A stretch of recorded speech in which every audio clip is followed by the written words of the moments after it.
بسم الله والصلاة والسلام على رسول الله.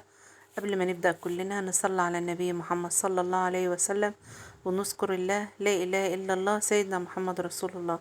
وقبل أي حاجة تعالوا ندعي لإخواتنا في فلسطين وغزة ولبنان والسودان وجميع الدول العربية، اللهم انصرهم نصر عزيزا مقتدر، اللهم آمين. ازيكم؟ عاملين ايه؟ وحشتوني. النهاردة بإذن الله هعمل معاكم الفراخ البلدي المتشوحة بطريقة أمولة. طبعا كلكم عرفتم ان اي حاجة بعملها على القناة بتبقى بطريقتي انا الخاصة وباضافاتي انا الخاصة.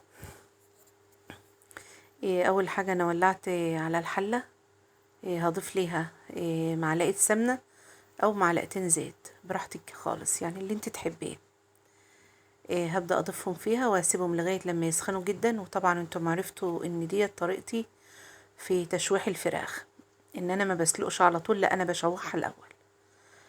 دلوقتي هستنى على السمنة لغاية لما تسخن جدا وتدخن، وهبدأ ان انا اضيف لها 3 فصوص مستكة او 4 فصوص مستكة او فصين مستكة ومعلقة ملح صغيرة. وبعد كده هقوم ضايفه لها الفراخ على طول. هسيبهم يتشوحوا مع بعض لغاية لما الفراخ تتشوح وتاخد لون من الجنبين، او ان هي تدبل بس من الجنبين.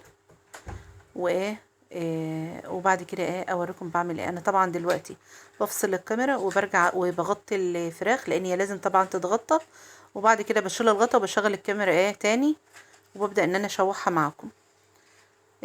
دلوقتي انا ببدأ اضيف لها المية بتاعتها علشان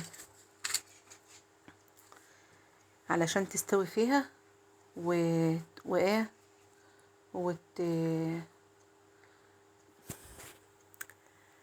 والمية تبقى مغطية. دلوقتي هبدأ اضيف لها بقى البصل، ومعايا فصين حبهان. الحبهان انا بفتحه من الطرف بتاعه من فوق بالسكينة علشان ينزل الطعم والريحة بتاعته. طبعا دلوقتي انا ولعت على الفراخ وسبتها متولعة علشان نقلتها قصدي على عني تانية، وغطيت الغطا بفوطة علشان طبعا ما نبانش في الكاميرا زي ما كلنا متعودين وزي ما كلكم عرفتم. دلوقتي انا معايا حلة حطيت فيها دي بصلاية وسط انا فرماها، انا اخدت نصها بس يعني ما اخدتهاش كلها. حطيت معلقة سمنة وحطيت عليها نص البصلاية المفرومة. هبدأ اشوحهم مع بعض. انا بقول لكم ان انا مغطية الفوطة علشان ما تبانش في الغطا. هبدأ اشوحهم مع بعض لغاية البصلة ما تبدأ تاخد لون مصفر شوية، ونبدأ ابدأ اضيف لها البسلة. ده معايا كيس بسلة انا شاريه جاهز، بصراحة ما كانش عندي متفرز فانا اشتريته. هبدأ ان انا اشوح البسلة في البصلة. معلش انا عاملة دوشة جامدة لاني في ايدي العلاج كنت عاوز اخده وانا بسجل معاكم. دلوقتي انا شوحت البسلة معاه، وببدأ اضيف الصلصة اللي انا مفرزاها معاكم في فيديو التفريزات.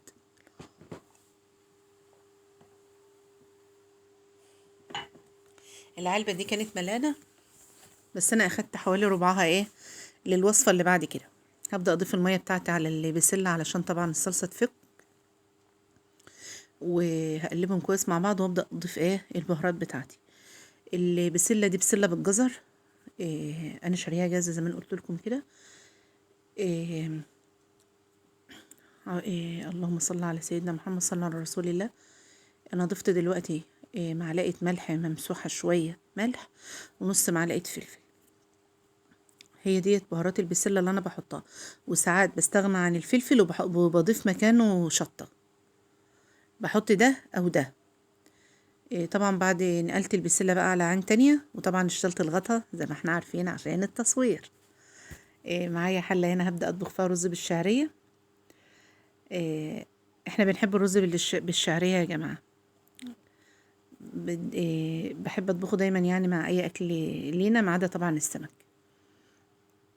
بعد الشعرية ما اتحمرت هبدأ انا كنت طبعا غاسلة الرز دلوقتي جنبي، وهبدأ ان انا اضيفه على الشعرية بعد بعد ما تصفر لازم ايدنا تبقى في الشعرية علشان ما تاخدش لون ولون، ما تبقاش الوانها مش موحدة،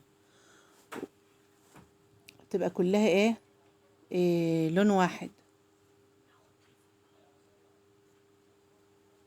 ودلوقتي بدأت اضيف لها الرز بتاعها.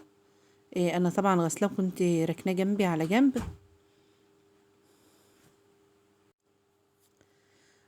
إيه هضيف لها بقى المية بتاعتها.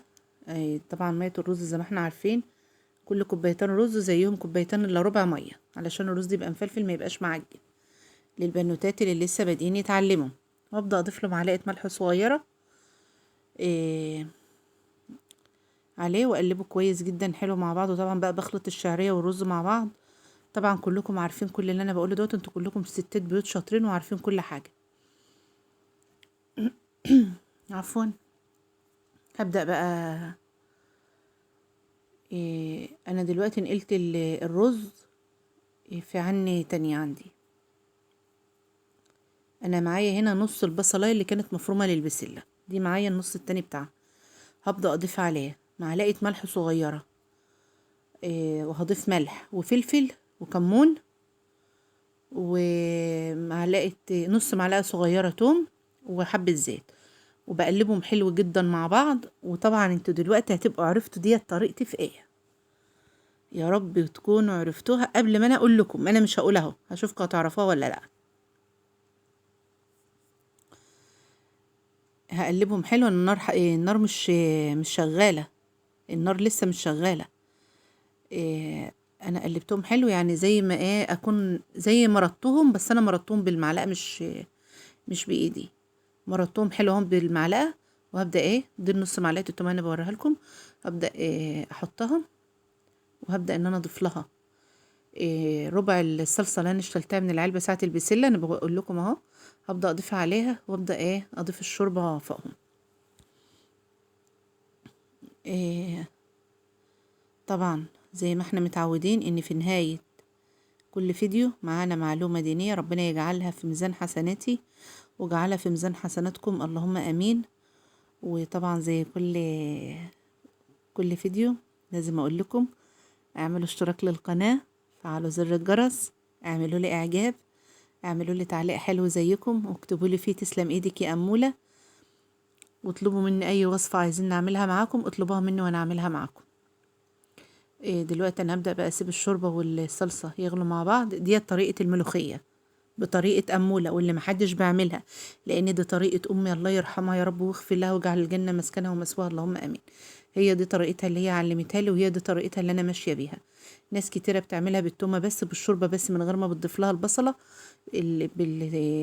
بالبهارات اللي أنا قلت لكم عليها دي. بس صدقوني لو جربتها والله ما هتاكلوا أطعم منها. ولما تعملوها وتجربوها ادعوا لأمي بالرحمة، وادعوا لأمهات المسلمين جميعا بالرحمة اللهم آمين. انا دلوقتي ضفت الملوخيه، هسيبها لغايه ما تفك، لان الملوخيه انا اللي مفرزاها مش شارياها، انا اللي مفرزاها.